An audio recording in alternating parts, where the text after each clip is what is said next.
ni kosa kubwa, ni kosa la jinai, lakini hata adhabu yake na yenyewe itakuwa ni kali mno. Tumefahamiana?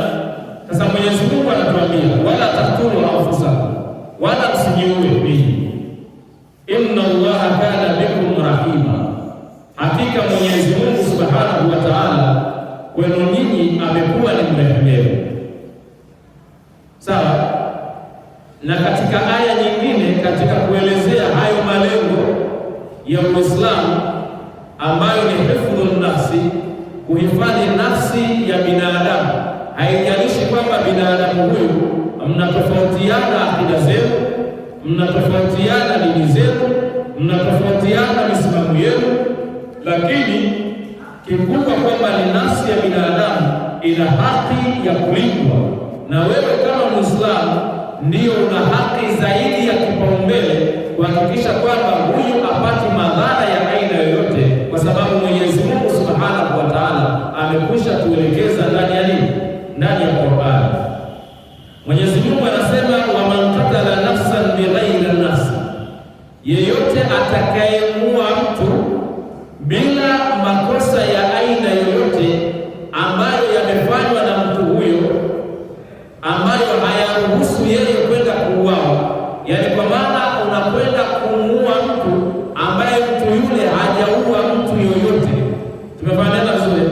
Au wewe unatumia mabavu yako, unatumia nguvu zako, unatumia nafasi yako, unatumia cheo chako, unatumia wadhifa wako, unatumia uchumi wako wa kwenda kumuua mtu mwingine, mtu ambaye hajaua, hana dhambi ya kuua mtu mwingine. Tumefahamiana vizuri?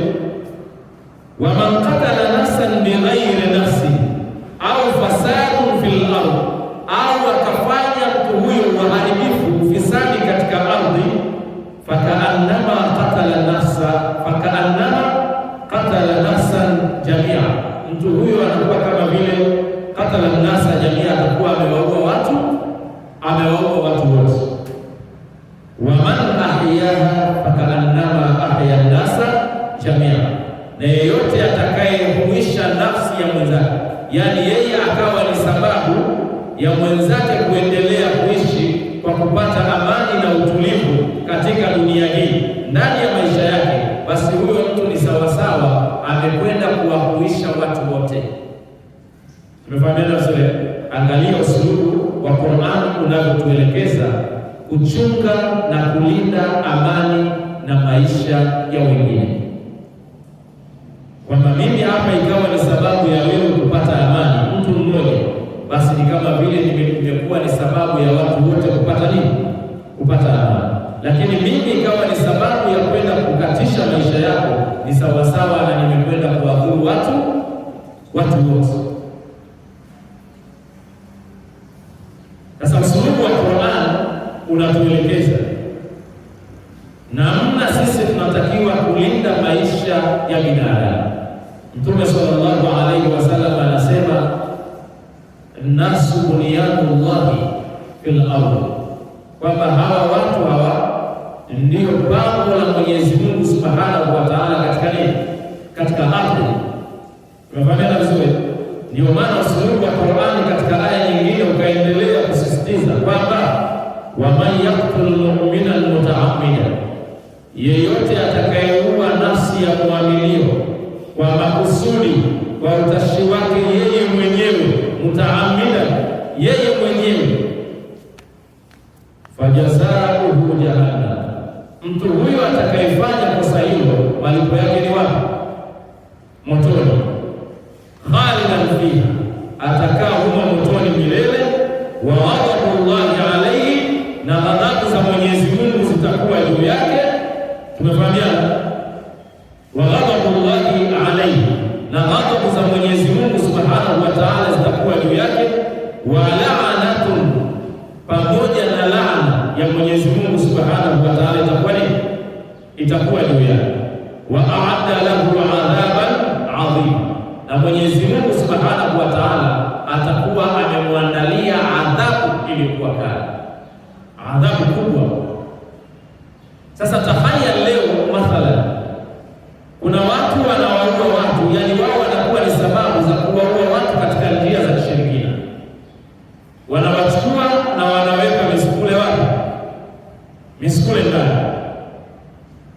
Miongoni mwao, yani hili ni tatizo, ni kwamba halina dini, linafanywa na watu ambao ni Waislamu, linafanywa na watu ambao ni viongozi, linafanywa na watu ambao ni wafanyabiashara, linafanywa na watu ambao wanatafuta umashuhuri, wanatafuta vyeo kwa kuwachukua wenzao na kukatisha nini?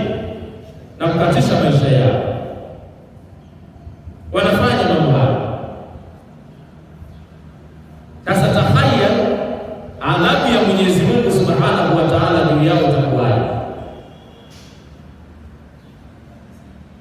Faman qatala mu'minan, na yeyote atakayemuua muaminio, mtu ambaye alikuwa salama katika maisha yake, mutaamidan, kwa makusudi, yaani una malengo yako katika moyo wako, aidha kuna mtu amekukosea kidogo, unamtengenezea zengo la kwenda kufanyaje, la kwenda kumpoteza.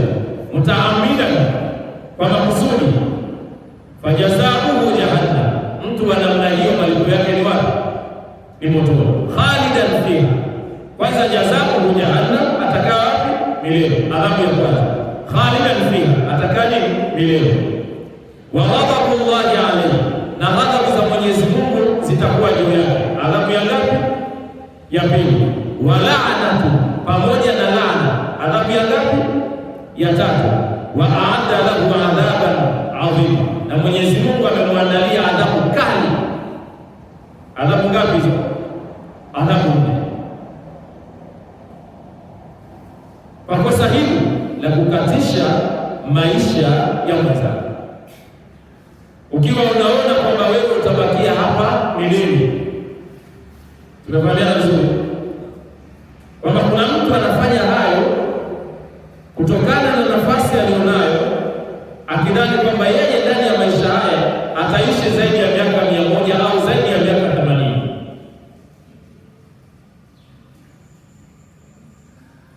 Tunafahamiana vizuri. Kumbe mwisho wa siku yawezekana kwamba leo uko umekatisha maisha ya mwenzako, kesho ukawa huko. Kwa hiyo katika makusudio ya sheria za Kiislamu, kila nafsi ina haki ya kufanyaje? Ina haki ya kuishi. Ndio maana wakasema kwamba al-mautu atin la muhala fa'tabir. Al-mautu atin la muhala fa'tabir, kwamba kifo huja muda wowote. Ewe mwenye akili unapaswa kuzingatia. Ewe mwenye akili unapaswa kufanyaje? Kuzingatia. Kwani ni wangapi waliokuwepo katika dunia hii wanaishi kwa fahari, wanaishi kwa vifijo, wanaishi kwa majigambo, wakijivunia vyeo vyao, wakijivunia nafasi zao, wakijivunia nguvu ya uchawi na ushirikina walionao, kiasi kwamba hata mtu akifanyiwa jambo dogo anakwambia nitakupoteza wewe kwa sababu ya ushirikina alionao. Kamkaruna, ni wangapi walikuwa hapa duniani? Waliyawma hum tahta thara sukar, leo tunavyozungumza wamebeswa katika tabaka la ardhi.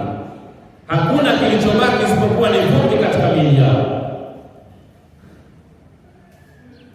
na haikubaki isipokuwa ni majina mabaya na sifa mbaya katika dunia hii. Ni wangapi walikuwepo? Ni wangapi walikuwa wanajivuna kwa mali na uchumi? Mamilioni ya watu walipita. Leo Karuni yuko wapi? Firauni yuko wapi? Hamana yuko wapi? Firauni alikaa katika utawala takriban inazungumzwa zaidi ya miaka 500. Hamana alikuwa na amwalu kasira, mali nyingi, tajiri, lakini leo yuko wapi? Kwa kibri ya mali mpaka akasema kwamba ninataka kutengeneza mnara mrefu ili niweze kwenda huko nipande mpaka nikamwone Mungu wa nani? Ilah Musa wa Harun, nikamwone huyo Mungu wa Musa na nani? Na Harun. Firaun kwa neema ya uongozi aliopewa, ikafikia mahala yeye anajiita kuwa ni nani? Yeye ni Mwenyezi Mungu. Qala ana rabbukumul a'la, mimi ndio Mola wenu wa juu. Fa akhadhahu Allahu nakala al-akhirati wal-ula inna fi dhalika la'ibratan liman yakhsha. Mwenyezi Mungu akamwangamiza na akamwacha kuwa ni kumbukumbu kwa wale waliopita na hawa watakaokuja. Leo ukienda pale Misri kuna eneo, nyumba maalum la makumbusho linaitwa Mathaf. Ukifika pale unakwenda kumuona. Watu wanatoka kila pande ya dunia wanakwenda kufanyaje? Wanakwenda kumuona Farao. Akhadhahu Allah nakala al-akhirati wal-ula inna fi dhalika la'ibratan liman yakhsha. Hakika katika adhabu hiyo aliyoipata Farao ni mazingatio kwa nani? Kwa wale wanaomwogopa Allah subhanahu wa ta'ala. Inna fi dhalika la'ibratan liman yakhsha antum ashaddu khalqan am as-samaa banaha. Hivi ninyi mnaweza mkawa ni wagumu, ni viumbe wagumu mliopatwa kuumbwa na Mwenyezi Mungu, amisababu banaha, au mbingu ambayo mliofanyaje, tuliotengeneza. Rafa'a samkaha fasawaha wa aghtasha laylaha wa akhraja duhaha wal arda ba'da dhalika dahaha akhraja minha ma'aha wa mar'aha. Qur'an inaeleza. Sasa maqasid ash-shari'ah al-islamiyah hifdhun nas, ni kuhifadhi nas. Lakini hifdhul aqli katika makusudio mengine ni kuhifadhi nini? Akili. Kuhifadhi akili. Lakini katika hifdhun nafsi hapa kuna jambo lingine linaloitwa hifdhu an-nasli, kuhifadhi kizazi. Kuhifadhi kizazi ni pamoja na kuhifadhi nasabu ya mtu. Kuhifadhi kizazi ni pamoja na kuhifadhi heshima ya mtu. Kuhifadhi kizazi ni pamoja na kutengeneza mahusiano baina yako wewe na jinsia nyingine tofauti kwa mujibu wa kanuni na sheria alizoweka Mwenyezi Mungu na Bwana Mtume Muhammad sallallahu alaihi wasallam. Yaani unahifadhi jinsia ya mwanadamu na nasabu yake kwa kwenda kutengeneza mkataba wa kisheria wa ndoa inayotambulika kwa mujibu wa taratibu za sheria za Kiislamu. Dini yetu ya nini? Dini yetu ya Kiislamu. Hifdhu an-nasl. Ndio maana huko ikaja kwamba wala taqrabu zina innahu kana fahishatan wa sa'a sabila. Umeelewa vizuri? Azaniyatu wazani fashriku kulla wahidin minhuma mi'ata jalda. Ndio nakuja unaipata na aya hii ambayo leo tunayoisoma, walladhina yarmuna al-muhsanat. Tumeelewana vizuri? Na wale ambao kazi yao ni kuwatupia uchafu wa zina, kuwapa tuhuma za uongo za zinaa wanawake waliohifadhika katika ndoa zao, na wale wanawake ambao ni wacha Mungu hata kama hawajaingia katika nini, katika mahusiano ya ndoa. Ukifanya jambo la namna hiyo, maana yake umekwenda kuporomoa heshima na utu wa mtu. Umefahamiana vizuri? Fajliduhum 80 jalda, adhabu yake ni kupigwa bakora 80. Na hili katika jamii yetu limekuwa ni jambo linalochukuliwa katika hali ya kawaida, kwamba kuna watu wamejengeka kazi yao ni kuchafua wake wa wenzao, ni kuwachafua ndugu zao, ni kuwachafua mabinti wa watu kwa kuwapa tuhuma za nini? Tuhuma za zina.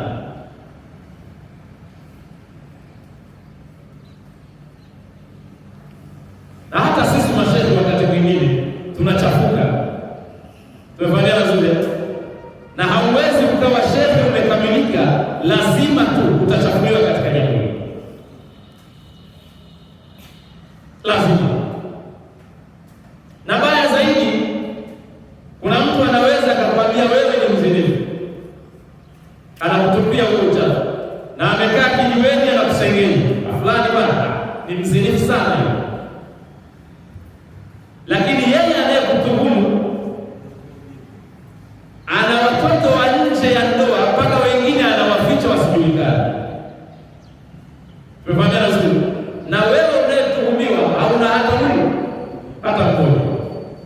Kama kadhia ilikuwa ngumu, kwamba yeye wa kwake anawaficha, mpaka ndugu zake wengine hataki wajue kama yeye ana watoto wa nini, kwa zina. Lakini huyo ndio utamkuta yeye ndio wa kwanza kukushukuru wewe kwamba wewe ni nani, wewe ni mzinifu. Inna lillahi wa inna ilaihi rajiun. Kwa hiyo hifdhun nasli katika makusudio ya sheria za Kiislamu ni kuhifadhi kizazi, lakini pamoja na kuhifadhi heshima za utu wa mtu, heshima za binadamu. Haijalishi ni binadamu ambaye unahusiana naye katika itikadi moja au itikadi nyingine, lakini unatakiwa kuhifadhi heshima yake.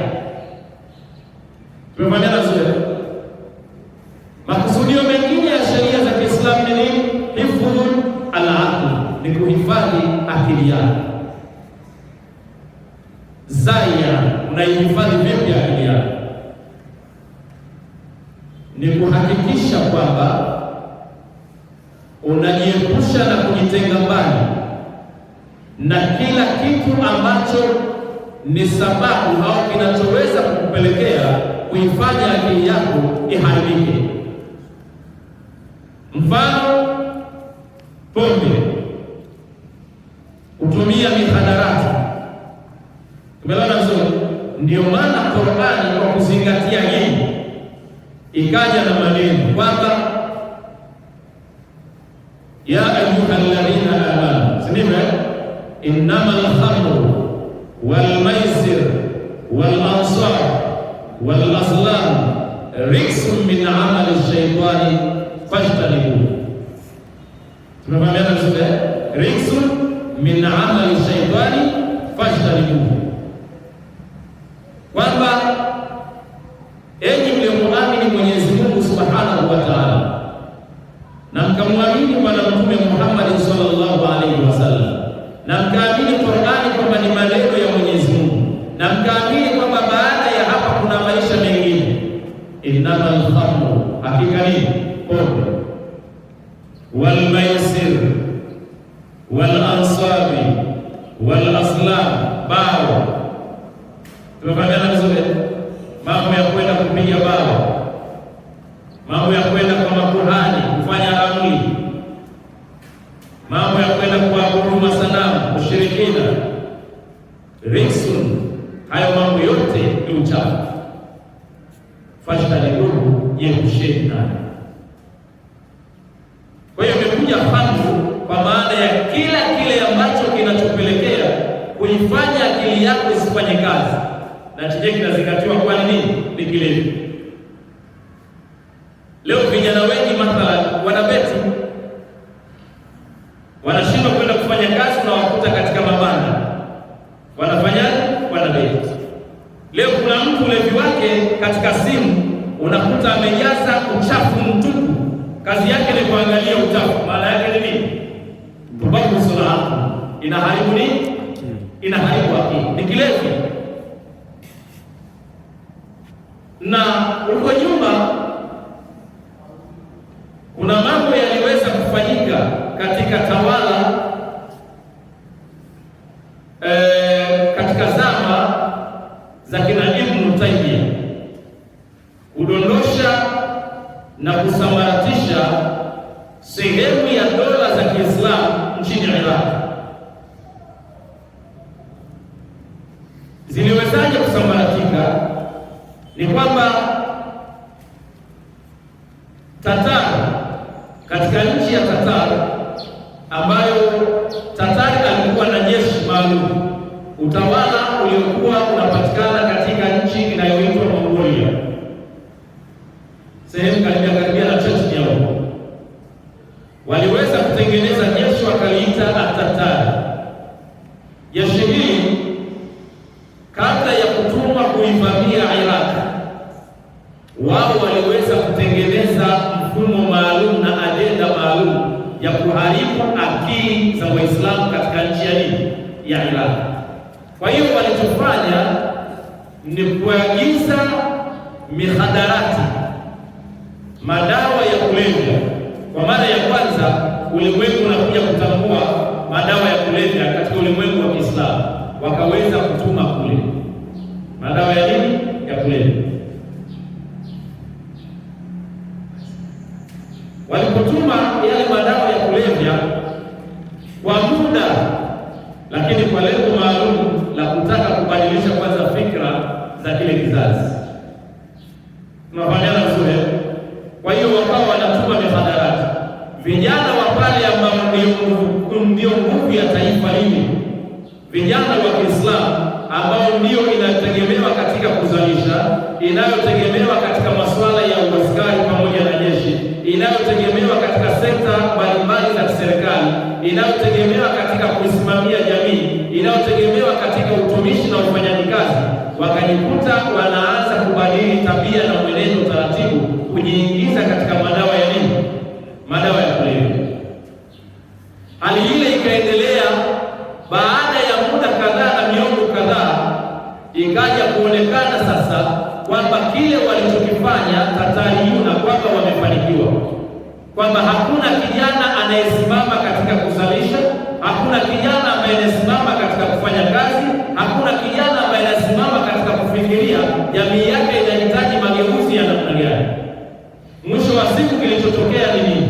Kilichotokea ndipo Tatari akaagiza jeshi maalum ambalo likaenda na kufanya mapinduzi, kwa sababu palikuwa hakuna wa kuweza kupambana naye kifikra, hakuna anayeweza kupambana naye kijeshi, hakuna anayeweza kupambana naye katika kufanya kazi. Ameshawadhoofisha wote ndani ya taifa hilo, kama leo ambapo tunaposema kwamba vijana wetu wamekwisha dhoofishwa kwa sababu ya starehe za anasa zilizomo ndani ya nini? Ndani ya jamii yetu, kwamba baadaye anakuja mtu anawashawishi vijana kwamba andamaneni, na vijana wanafanyaje? Wanaandamana. Kwa nini? Kwa sababu tayari kuna kitu kimekwisha tengenezwa katika akili za vijana hao, kuamini kwamba maisha yatapatikana kwa kuvuruga nchi yako, maisha yatapatikana kwa kuvuruga amani yako, maisha yatapatikana kwa kuchoma vitu ambavyo vinatokana na kodi yako wewe mwenyewe. Unakwenda unaharibu amani ya nchi yako, kwamba kwa kisingizio kwamba ukiharibu amani ya nchi yako ndiyo njia itakayokufanya wewe kuwa na maisha bora. Si unanielewa hii fikra? Lakini ukichunguza, kuna kilevi kimekusha kuja cha mitandao. Kila mtu anataka awe busy na mtandao, kwa kuiga maisha ya watu wengine, kwamba na yeye anatakiwa awe kama wale. Lakini leo baa zilizopo mitaani ni nyingi zaidi, ambazo wanywaji ni hawa vijana wetu tunaotegemea kesho ndio waje kuwa wazalishaji wakubwa katika nchi yetu. Lakini matokeo haya yanakuja kutengeneza wimbi kubwa la vijana wasiokuwa na uzalishaji, wasiotumia nguvu zao kubuni nini wanachotakiwa kukifanya kwa ajili ya familia zao, kwa ajili ya jamii zao, kwa ajili ya taifa lao. Halafu baadaye tumeshaonekana kwamba tumeharibika, ndio tunaingiziwa fikra ya kuja kuanzisha vurugu katika nchi yetu. Sasa haya yalifanyika katika utawala wa nini? At-Tatari. Tumeelewana vizuri? Waislamu walipokuwa wamelewa na madaraka yao, wamelewa na vilevi na starehe, wakaacha kufikiria mambo ya msingi, mambo ya umma, mambo ya kuwekeza, mambo ya kuwalinda vijana, ndipo pale Tatari akaingia na kusambaratisha Waislamu, akawaua wanazuoni, akachoma vitabu na vingine akavizamisha katika bahari na mto Furati. Baadhi ya wanazuoni wengine ikabidi wakimbie kutoka Iraq kwenda wapi? Kwenda Masri. Mauaji ya kutisha, mauaji mabaya mno,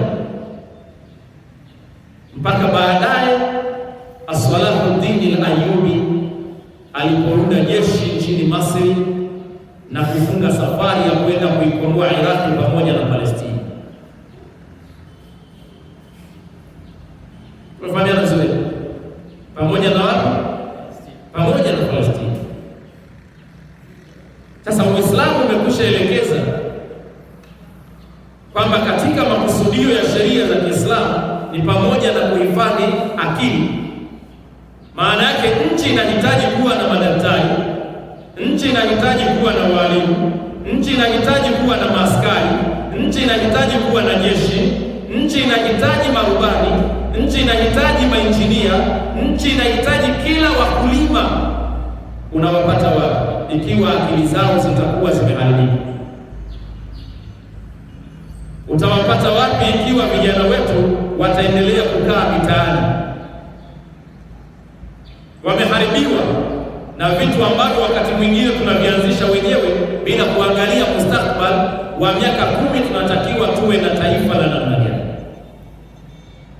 Mfano mfupi, leo serikali inatengeneza miundombinu, au sio, ya aina mbalimbali. Hii miundombinu nani ambaye anatakiwa kuja kuisimamia na kufanya kazi? Ni vijana. Sasa hawa vijana wanawapata wapi? Leo sera ya Uislamu ni kufanya ibada, kumwabudu Mwenyezi Mungu. Sera ya Uislamu ni kumiliki uchumi. Sera ya Uislamu ni kumiliki vyuo vikuu. Sera ya Uislamu ni kumiliki kilimo.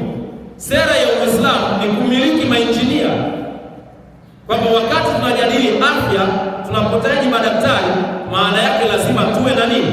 Tuwe na hospitali. Kama hauna vijana ambao wametengenezwa kwa fikra na maarifa, unaweza ukafikia hayo malengo? Huwezi kufikia. Lakini haya maharibiko baya zaidi, vijana wa Kiislamu ndio waathirika wakubwa katika swala la hifdhul aqli. Hawana,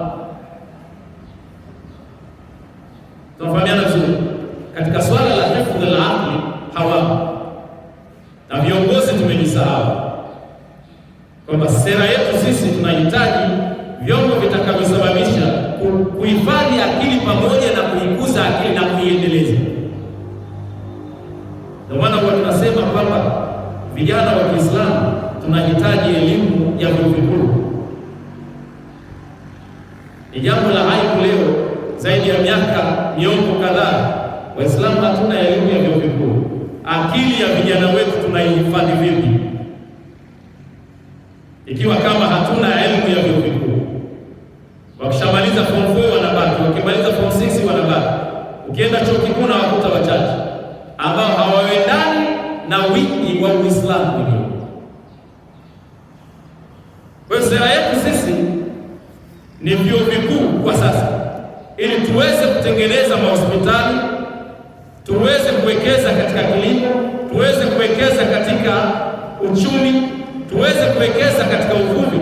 Tunahitaji kwanza sera ya vyuo vikuu iwepo, kwa sababu maqasidu sharia al-islamia hifdhul aqli ni kuhifadhi akili, lakini pia kuikuza akili, lakini pia na kuiendeleza. Tumefahamiana vizuri?